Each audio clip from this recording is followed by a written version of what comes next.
What if I actually told you that narcissists don't actually love themselves? What if I told you that their confidence is faker than a spray tan in the rain? And what if I told you that behind all that bragging, the real story is a deep fear of being nothing at all?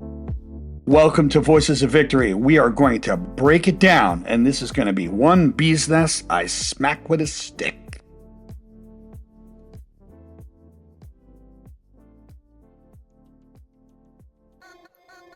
Voices of Victory podcast show.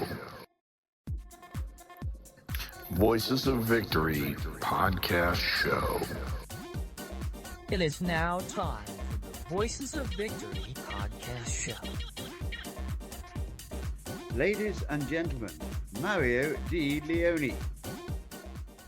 So welcome to Voices of Victory, where we break down life's biggest challenge with humor, honesty, a little bit of style. Most of all, I have a good time. I have fun. And I am your host, Mario Leone, and we are diving into one of the most misunderstood traits in human nature, and that is called narcissism. And I'm going to smack this bee's nest right down, right here, right now. Now, before you start sending this episode to your ex-girlfriend or ex-boyfriend with a big email that says, "This is about you," text message, please hold up. Hold up. Before we go there, before we go down that pipeline, please, this isn't just about them. This is about all of us and understanding what's really happening behind the scenes. And we're going right past that look at me attitude. We're going to go right past that in narcissism, because the truth is this. Narcissism isn't what most people think. It is not about self-love. It is about self-avoidance. And I'm going to break it down right here. And here's the big fact. Are you ready? Brace yourself, buckle up, because this is important. Narcissism is a defense. It is not true confidence. Period. And a lot of people think narcissists walk around feeling like they're kings and queens of the universe. But here's the big fat twist. They don't feel like royalty. They just don't want you to see how much of a mess their kingdom and their life actually is. And that arrogance, yeah, that's a shield. That's a smoke screen. It's the emotional version of keeping the lights off when guests come over so they don't see the disaster in your living room. So guess what? There's a big fact here. When a person builds their entire identity around being admired, it's not because they love themselves too much. It's because they're terrified of confronting their own very emptiness. That constant need for validation, it's like duct tape holding together a crumbling house. And the worst part is, even when they get admiration they actually crave, it doesn't actually fill the void. They still feel empty at the end of the day. So you know what happens? They keep chasing more. Now here's the big victory insight on this channel. A narcissist doesn't feel, quote unquote, better than you.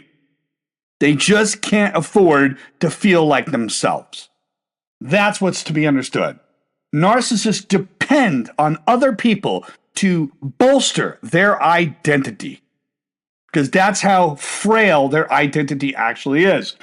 You ever meet someone who can't survive without attention?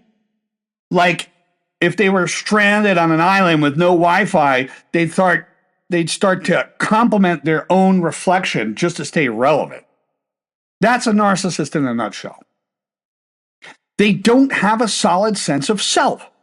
They don't have a concept of it. And this is why leaders are constantly thrown in that box. They're thrown in that box. People can't tell the sharks from the guppies anymore. So they need you. A narcissist needs you to reflect back their importance at them. If admiration is flowing, they feel alive. If it stops, they go into panic mode. Their whole identity starts to crumble down like bad drywall and a Pringle reject. Now, here's another fact. A strong, healthy person builds their identity from within. A narcissist builds theirs like Jenga, made of other people's approval. And that's why they constantly need reassurance, they constantly need attention, and they constantly need control how others people see them. Because deep down, without that, they feel like nothing. It's all about appearances and externals. They're trying to go externally to fill in something that is internal. It is NPD. Get that. Here's a victory insight for you. If you take away the spotlight, a narcissist doesn't just feel ignored, they feel erased. And here's the big component of importance is that narcissists fear intimacy because it exposes their true self. They may express themselves relationship-wise, but not in a very supportive way to their partner. And you know what? It can show. They fear being vulnerable.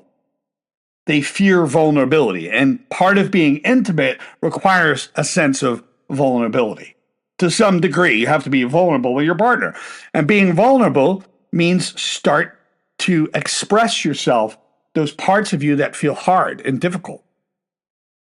You ever notice how a narcissist will just love bomb you at first sight, acting like you're the greatest thing since sliced bread, and then suddenly turn cold, distant, or even critical? That's not by accident. That's their survival strategy. What did you think was going to happen?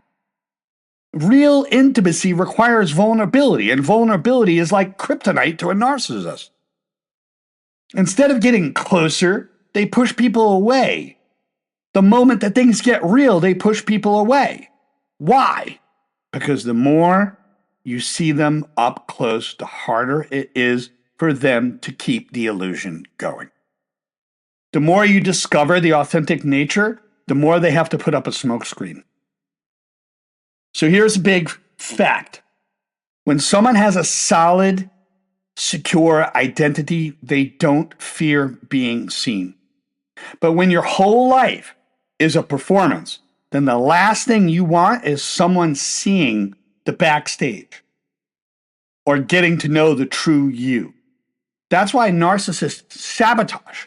They sabotage relationships the moment they start to feel too real.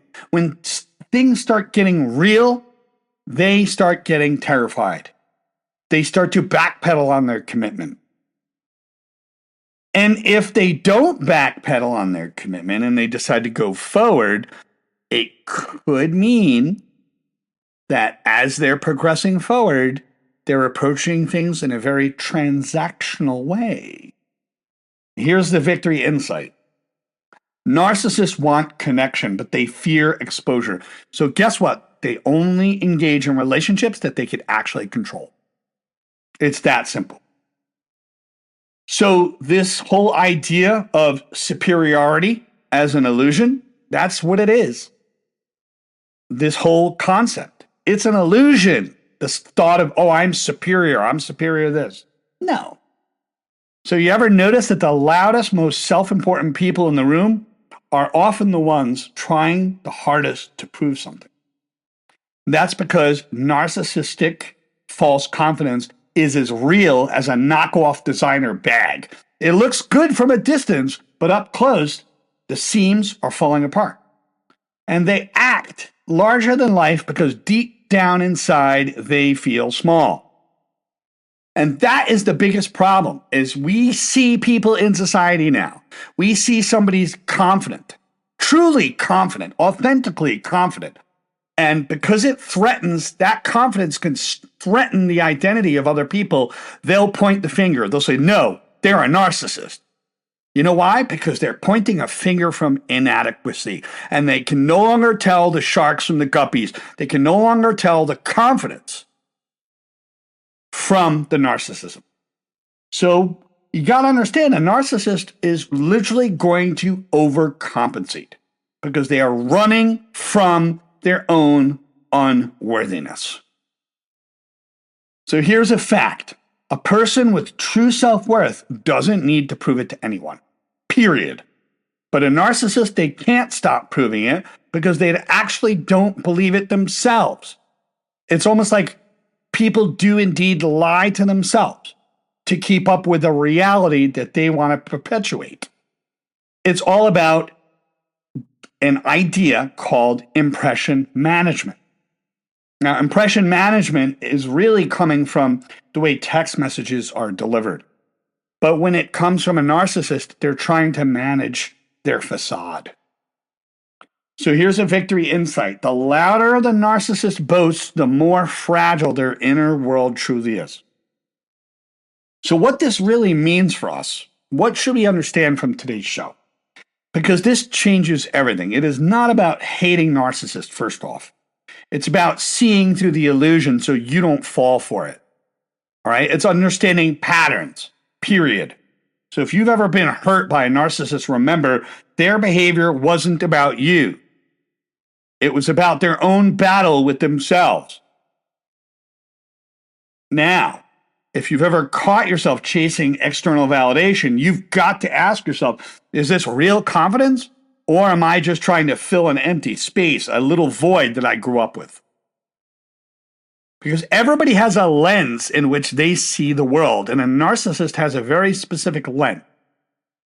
And a confident person has a different lens.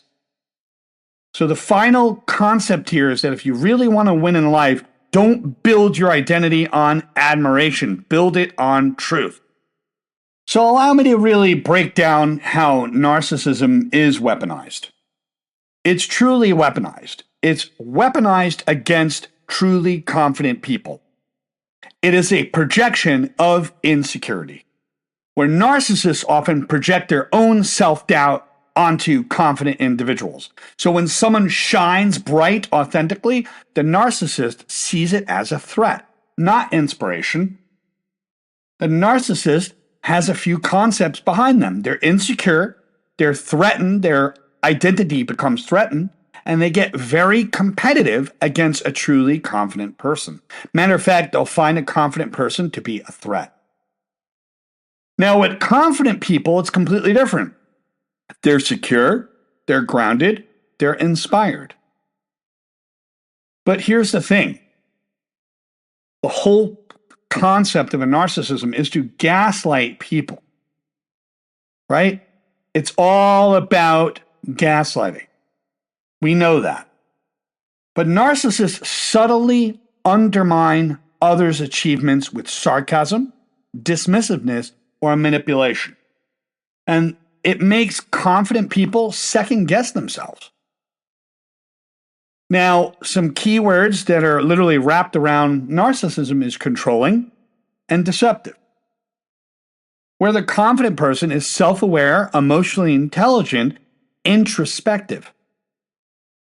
So you can see there is a distinguished difference between confidence and arrogance.